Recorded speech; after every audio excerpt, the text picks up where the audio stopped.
We'll wrap up the show with Council of Dads. What's the right age to get married? What do you guys think? If I remember right, I know I have to ask you like every time, Sean. You're on your first marriage, not second, right? Correct. Yes. Great. And Joe, you're on your first. We're working on that. Don't worry about my it. only. I'm on my first. I just have to check because I can't remember because I always mix up certain people's stories. And for some reason, I think Sean's been married before until I look at him like, no, I know you haven't been married before. No, just having children for fun. So what do you think? What's the right age to get married? If you don't have kids, 58. How very specific. Yeah. Just before retirement. Then you need someone who is legally responsible for you. Otherwise, just have a good relationship, talk to each other, and be nice. If you have children and one of you makes a lot more money than the other, taxes come into play. Not that you should get married because you have children, but some things are easier. But if you're independently wealthy or financially stable, then 30, unless you really, really need to before that and you have kids. Otherwise, 30 and have kids and stuff. Yeah. No, I get you. 30 could seem right. You've lived some life. You've got some experience. You should have some life, man. Not that people aren't valid for doing the other thing, but unless you have a social, economical, religious incentive to do it, get some study time in, know yourself. I know yourself. I like that. Joe, you were betrothed at 14. No. In a blind choice marriage in the church to like what you see. What? You need more Sternbush to pull that off.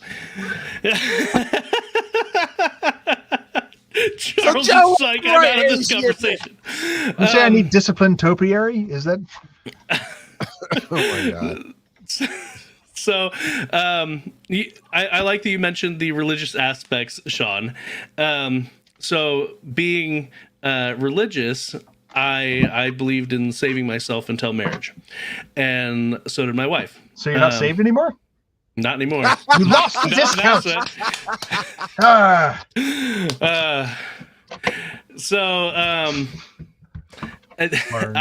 My wife was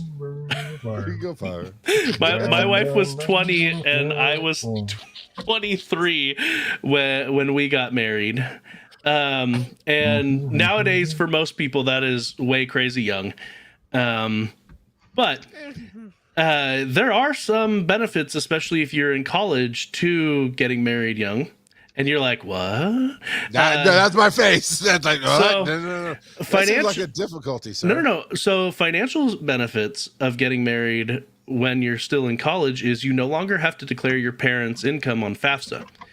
And so I was already getting a Pell Grant because my dad was deceased and my mom was she could not work because she had terminal cancer when I was in college. So, but when I got married, my wife no longer had to declare her parents' income on her FAFSA. And so at that point, she got Pell Grants for the remainder of her college years. Granted, she only had like a year and a half left by the time we got married, but still, a couple years of financial aid helps out quite a bit. Well, honest question too. That makes sense. That's going to play into my take on marriage.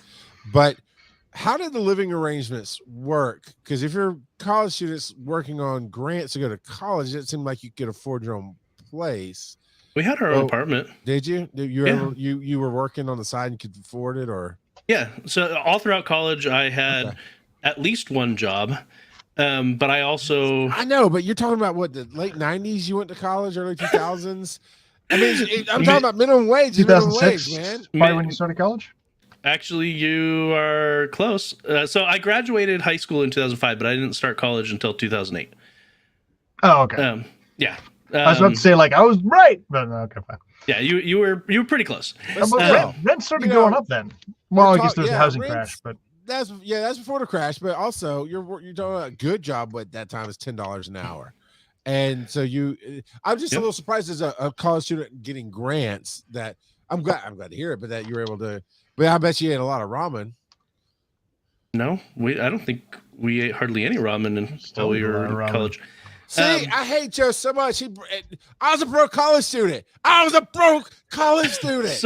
So I've told you before that there were a couple of semesters where I had to have them reduce the amount of money I got from my grants because I was exceeding the allowable amount.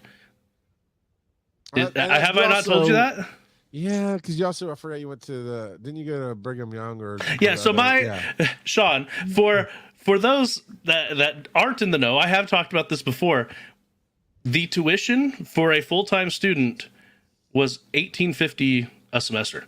$1,850 in 2008, dude. 2008, yeah. And so it is the school I chose, the Brigham Young University in Idaho, very, very reasonably priced. No you won't find more reasonably priced. And I think our rent after we got married was $600 or $700 for a month. So it wasn't bad at all. I think it was six. I think it was 600 for a single apartment. Yeah. And so it wasn't too bad. Okay, but it's also in nowhere, Utah, Sean, not in Austin, Idaho, freaking Texas. I mean, I was about to say Phoenix, but really I was in Mesa paying more than that.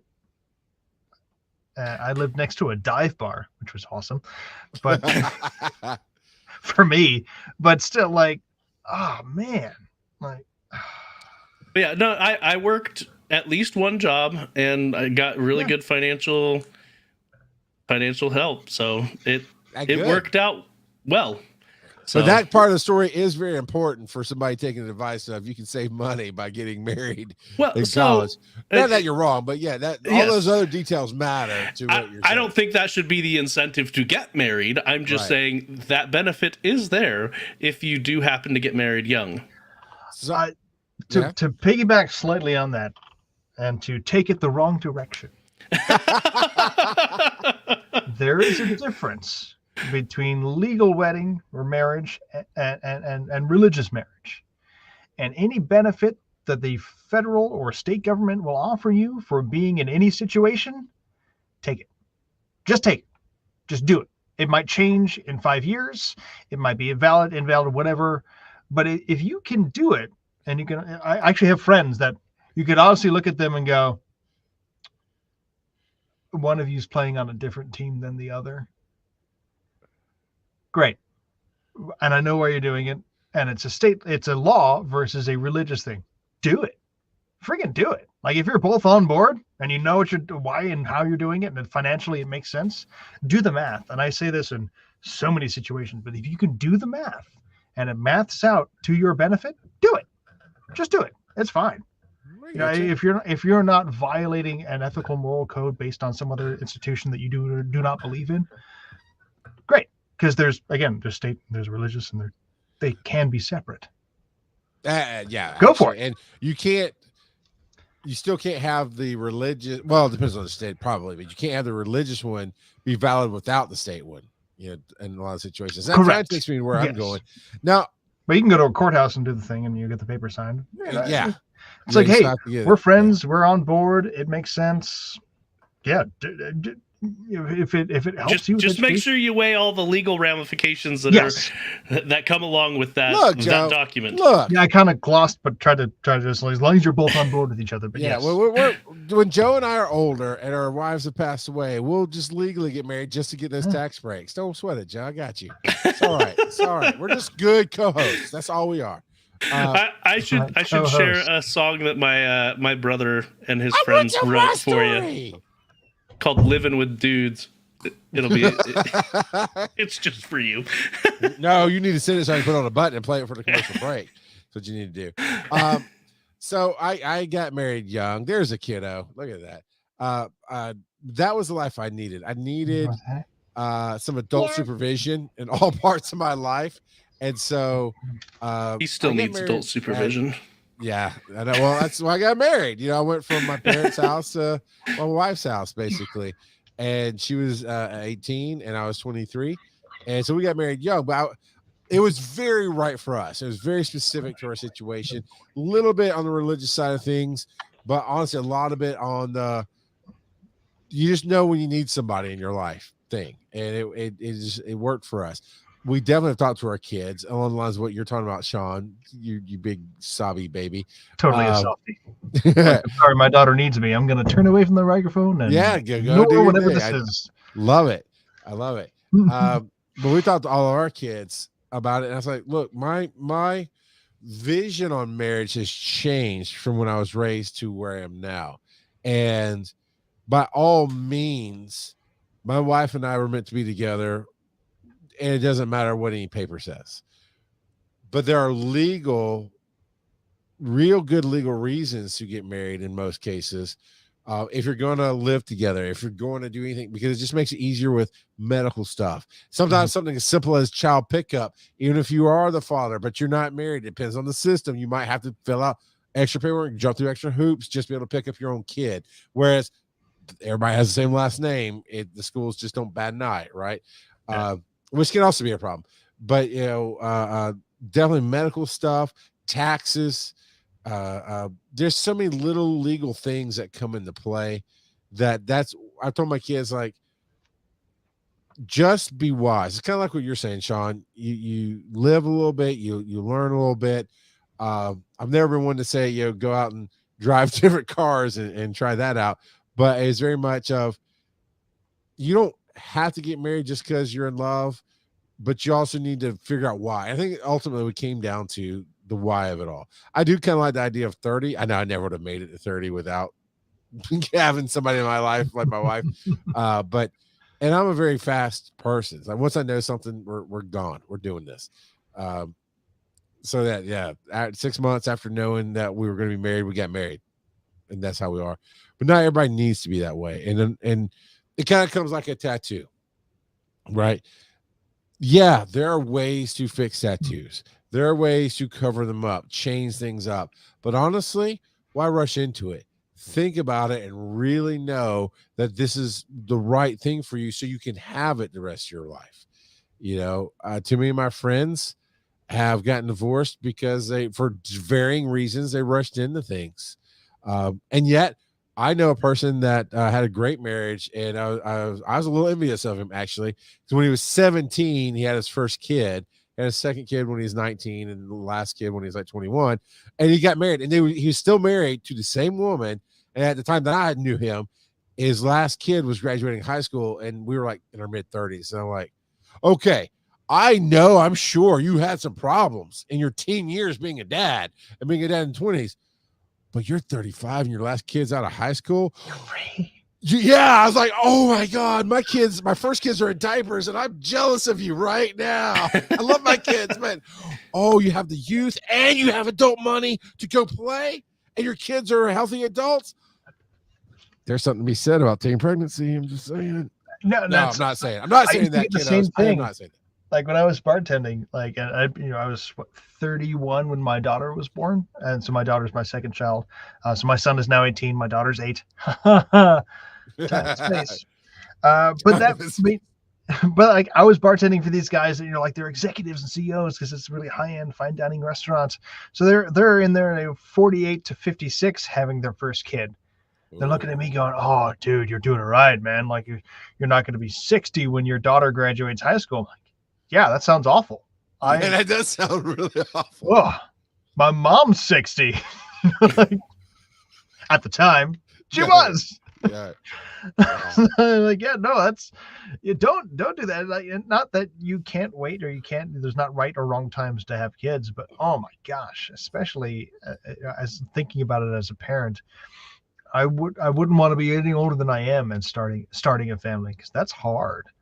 It takes a lot of work, and if you have a full-time job and if you have a hobby, man, it's all gonna go away for a while. And it makes things really hard. Not that it's bad. Love being a dad.